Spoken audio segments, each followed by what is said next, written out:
Oke, selamat pagi teman-teman semuanya.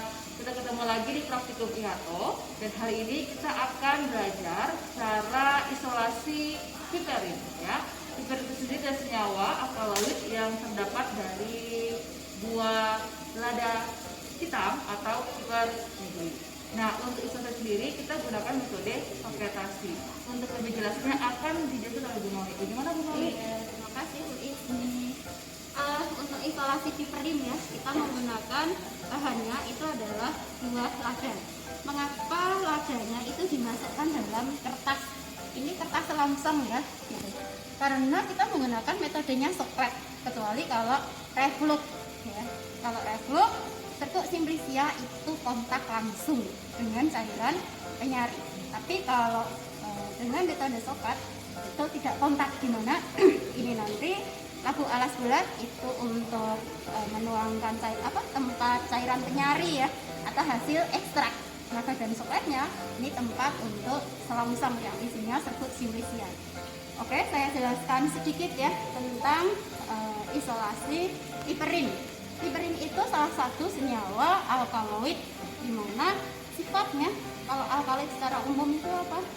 Dia merupakan senyawa metabolit sekunder ya, dengan atom nitrogen. Sifatnya basah dan dia tidak larut dalam air, tapi larutnya dalam pelarut organik. Sehingga kita menggunakan pelarutnya itu adalah etanol. Etanol yang kita gunakan untuk isolasi piperin ini 95%, tidak 70%. Mengapa? Sebenarnya penggunaan pelarut itu tidak harus ini ya, misal saklek, oh ini 30, 50, 70, tapi kita lihat dulu. Dilihat dulu bagaimana sifat polaritas, sifat kelarutan dari senyawa tersebut dan metabolit apa yang ada di dalam lada. Buah lada selain mengandung piperin ya, dia banyak juga mengandung amilum. Kalau nanti kita gunakan yang 70%, kemungkinan amilum itu juga akan banyak terekstraksi. Jadi akan lebih banyak pengotor nanti yang terlarut. Nah, yang lebih cocok itu adalah pelarut etanol yang mutlak ya, tanpa air.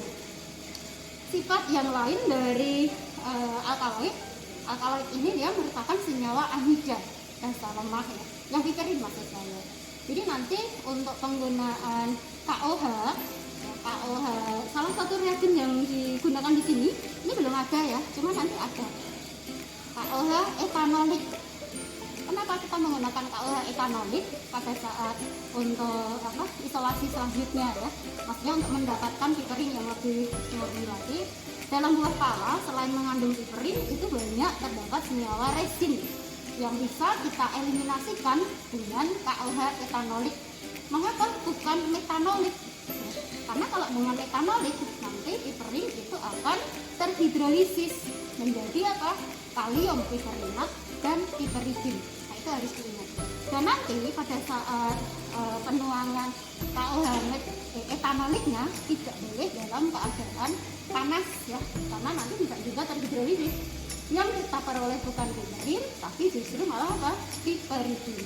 Oke, untuk prosedur yang secara langsung atau kita akan melangkah ke tahap praktikumnya ya. Jadi keuntungan dari metode soklet ini apa? Salah satunya adalah ekstrak yang kita peroleh itu nanti akan lebih banyak karena terjadi pergantian cairan penyari yang selalu baru. Jadi nanti pelarut itu dengan adanya pemanasan ini dia akan menguap. Jadi dalam badan soklet ini nanti kan untuk tempat menaruh serbuk simplicianya tadi ya, badan soklet itu ada pipa samping, ada sifon. Jadi cairan penyari itu nanti akan menguap melewati pipa samping, terus dengan adanya kondensor dia akan terkondensasi, kemudian dia akan menetes ke bawah sampai nanti batas di sifonnya ini. Kemudian di dalam badan soklet ini nanti proses ekstraksi itu akan terjadi. Jadi sebenarnya dalam soklet ini ada dua proses. Untuk ekstraksinya itu terjadi secara dingin karena ada di dalam badan soklet. Tapi nanti pada saat penguapan itu dengan proses panas. Nah, kalau ini sudah turun, sudah sampai di sifon, dia akan turun ke sini. Ini kita hitung satu sirkulasi. Ya, jadi itu prosesnya soklet. Keuntungannya itu tadi terjadi terus menerus. Kemudian untuk soklet ini sendiri, selain keuntungannya tadi ya, dia ekstraknya lebih banyak, terjadi cairan penyari yang selalu baru. Juga apa keuntungan yang lain, kita tidak usah melakukan penyaringan karena ekstrakan sudah langsung terpisah dengan serbuk simplicia. Ya. Oke, kita masukkan nanti untuk Ini Bu, kita ada pertanyaan Iya. nanti berapa kali Oh, iya. maksimal yang digunakan terhadap alat ini Oh, iya. dulu itu bagaimana? Oke, kayak gini ya. Jadi untuk pertama dulu, berapa volume pelarut yang kita tambahkan ke dalam proses soklet ini? Kita tambahkannya itu sebanyak 1,5 sirkulasi. Maksudnya apa 1,5 sirkulasi? Mungkin ini bisa menuangkan ke sini sambil kita praktekkan. Bu Fitri membantu untuk menuangkan corong pisang. Corong pisang atau pakai corong itu aja. Menuangkan. Jadi satu sirkulasi itu dihitungnya pada saat dia penuh, ya, penuh sampai sini. Terus ditambah dengan setengah sirkulasinya. Mengapa kok tidak satu sirkulasi saja untuk pelaksanaan isolasi? Karena apa? Kalau hanya satu sirkulasi, nanti pelarut pada saat dia naik ke atas itu tidak ada sisa di dalam labu alas bulat. Nah, ini namanya satu sirkulasi ya.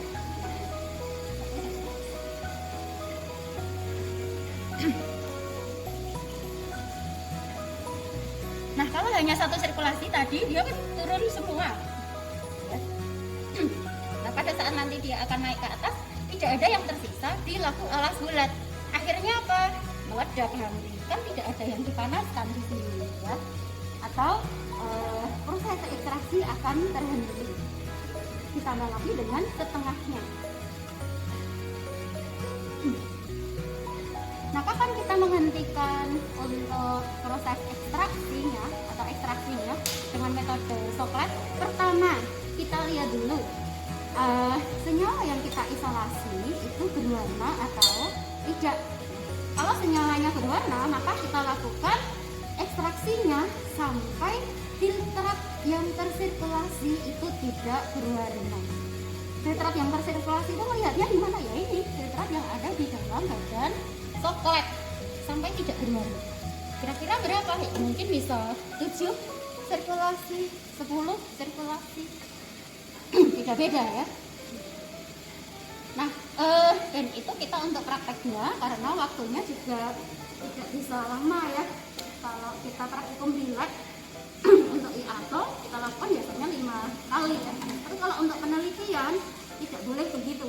Jadi harus filtratnya sampai tidak berwarna. Nah, ini kondensernya kita isi dengan air ya. Kondenser adalah untuk mendinginkan. Jadi kondenser ini diperhatikan juga pipa masuk dan pipa keluar. Adik-adik sudah ini ya, sudah tidak boleh salah lagi. Pipa masuk dan pipa keluar. Kalau pipa masuk air dia dari bawah kondenser, pipa keluar air dari atas kondenser, tidak boleh salah. Kemudian kita hidupkan, pemanasan dimulai.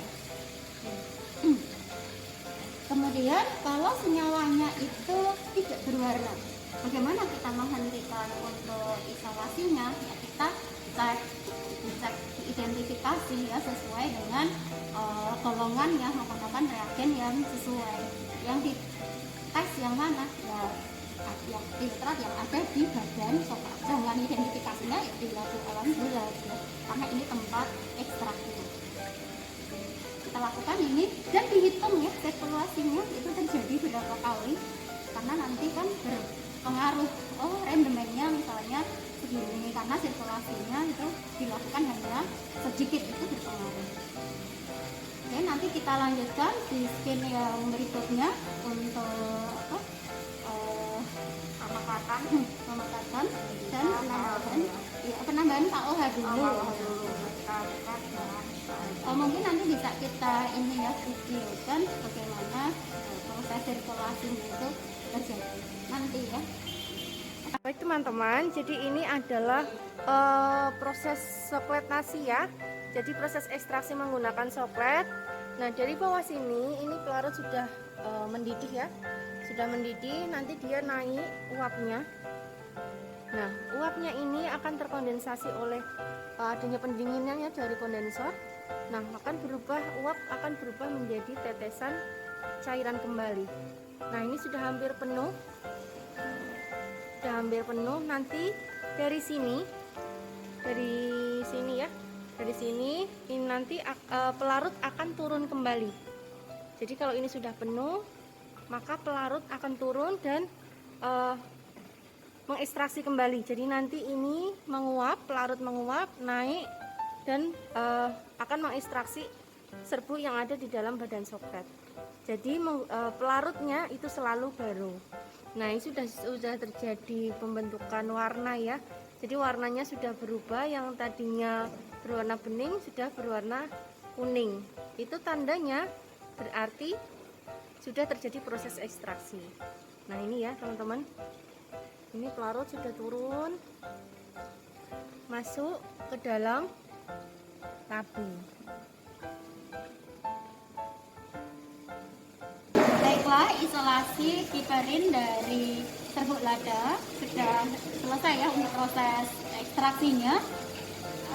Keuntungannya dari metode soklet ini, kita bisa penguapan secara langsung di sokletnya ini.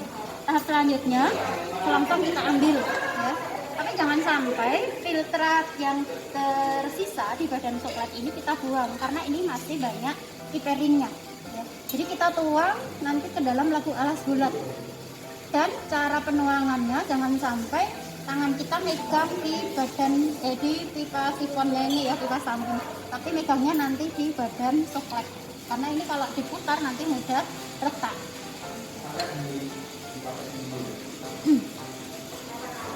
Pemakatan bisa kita lakukan secara langsung di soklet. Tapi kalau volume pelarut yang kita gunakan itu nanti banyak, sebisa mungkin pemakatan jangan langsung di soklet ya, tapi di rotary evaporator. Tapi karena kita ini pelarutnya hanya sedikit, jadi bisa dilakukan di soklet ini. Kalau sudah, kondensor dipasang kembali, kemudian airnya dinyalakan, terus penguapan kita lakukan. Nah, penguapan dilakukan, nanti otomatis yang akan naik ke atas itu adalah pelarut etanol sisa. Etanol Di badan sokletnya sudah kosong ya teman-teman ya, kosong.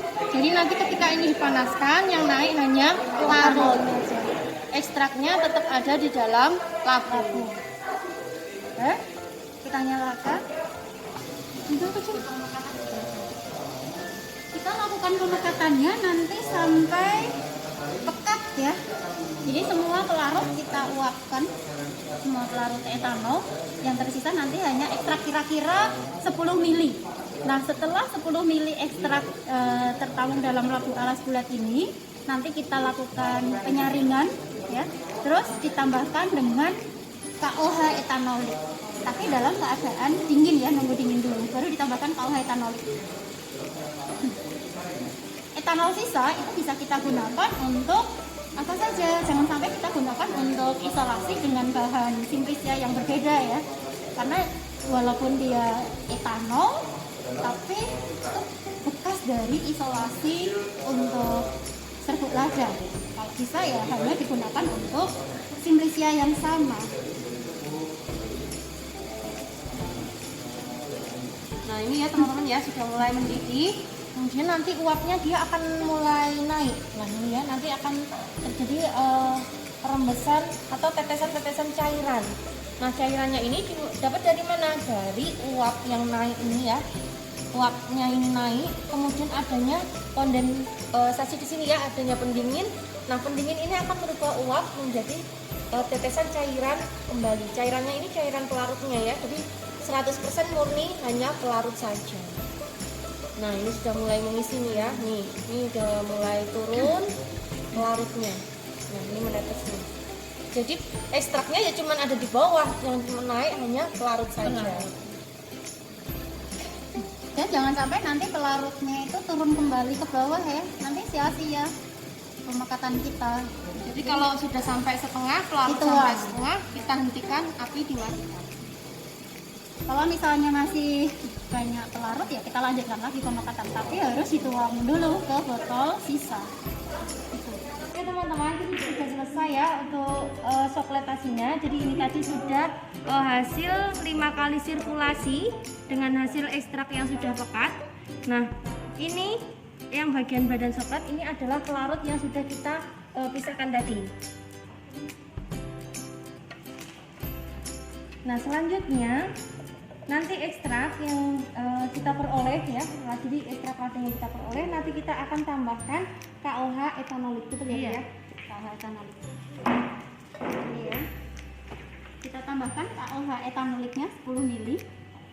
Jadi penambahan KOH etanolik nunggu ini tadi udah dingin ya. Jangan penambahan pada saat panas karena nanti bisa juga terhidrolisis. Dan KOH yang digunakan jangan metanolik. Nah, tadi kalau KOH metanolik itu dia bisa terhidrolisis menjadi kalium piperinat dan piperidin. Ini kita tambahkan di sini saja langsung, terus kita aduk ya, diaduk dulu. Kita lakukan pengadukan. Untuk penyaringan ekstrak yang sudah ditambahkan dengan KOH etanolik tidak boleh menggunakan kertas saring. Mengapa? Oh ya, tujuan dari penambahan KOH etanolik ini adalah untuk mengeliminasi senyawa resin. Karena dalam buah lada resinnya itu banyak sifatnya lengket. Kalau kita gunakan dengan kertas saring, filtrat tidak akan bisa tersaring ya, terfiltrasi. Jadi menggunakannya glass wool. Untuk glass wool ini sifatnya itu iritatif ya. Jadi tidak boleh disentuh dengan tangan. Harus pakainya tadi penjepit. Oke, ini sudah kita aduk. Terus kita saring. Nanti senyawa resinnya itu akan tertinggal di glass woolnya ini. Tahap selanjutnya setelah disaring, untuk mendapatkan kristal filtrat kita masukkan ke dalam freezer. Jadi untuk kristalisasi.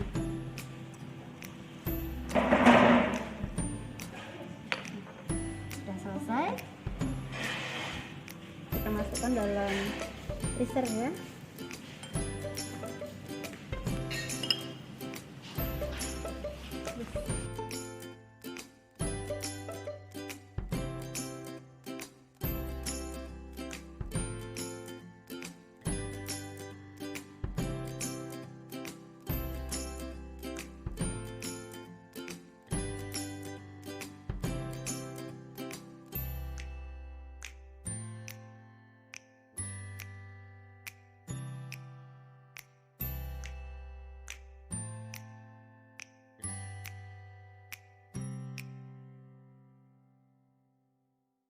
Oke teman-teman, jadi ini kita sudah selesai ya untuk piperin yang sudah kita diamkan di dalam kulkas. Nanti dia akan membentuk kristal atau suatu endapan ya, ada di bawah sini.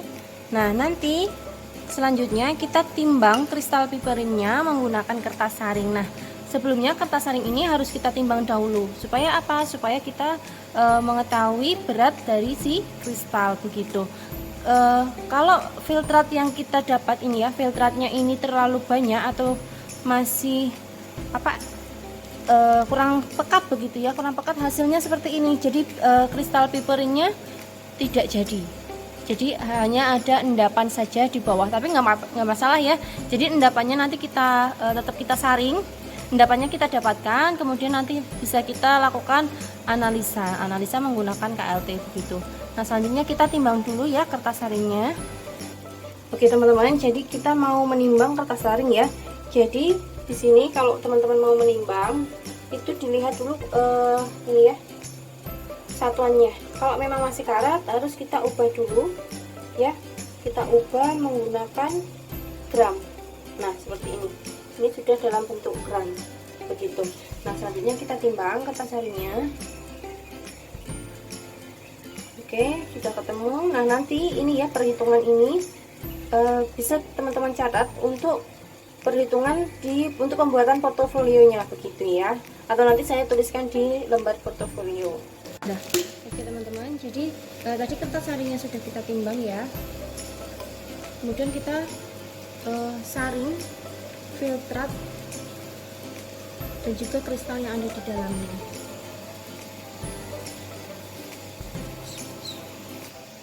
Nah ini ya, jadi ini kita saring terus ya filtratnya.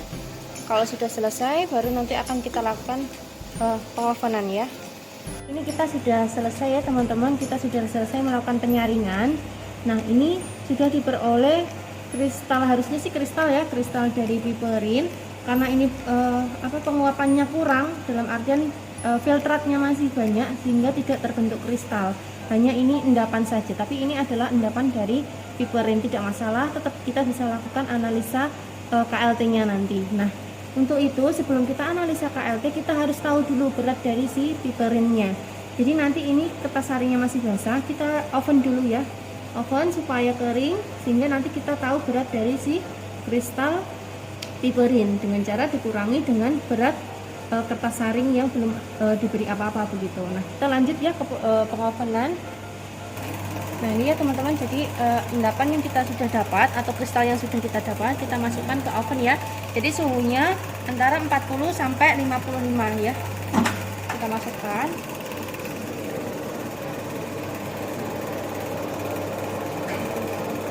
Nah kita tunggu sampai kering baru nanti kita akan hitung begitu.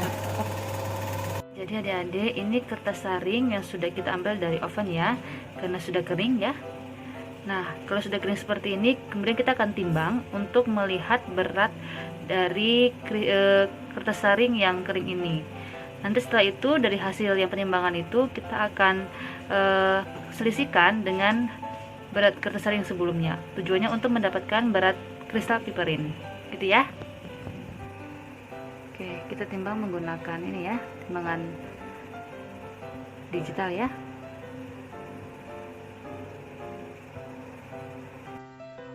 Baik teman-teman, kita sudah selesai ya untuk praktikum hari ini, isolasi piperin dari lada hitam.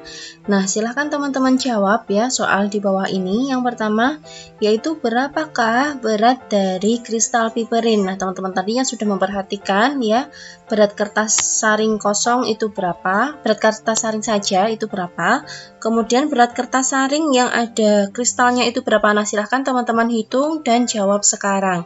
Kemudian yang kedua, berapakah rendemen dari kristal piperin. Nah teman-teman sudah tahu ya, jadi berat awal dari lada yang kita pakai itu berapa, kemudian kristalnya berapa. Nah itu silahkan teman-teman hitung untuk rendemennya. Nah jawaban kami tunggu sekarang ya. Jadi nanti jawaban benar itu akan menjadi nilai plus atau poin plus buat kalian ya untuk nilai keaktifan begitu. Saya kira cukup ya hari ini ya untuk praktikum. Jika dirasa video ini bermanfaat, silahkan klik tombol like, kemudian share ke teman-temannya, dan jangan lupa subscribe. Nah, saya tutup ya teman-teman. Terima kasih. Wassalamualaikum warahmatullahi wabarakatuh.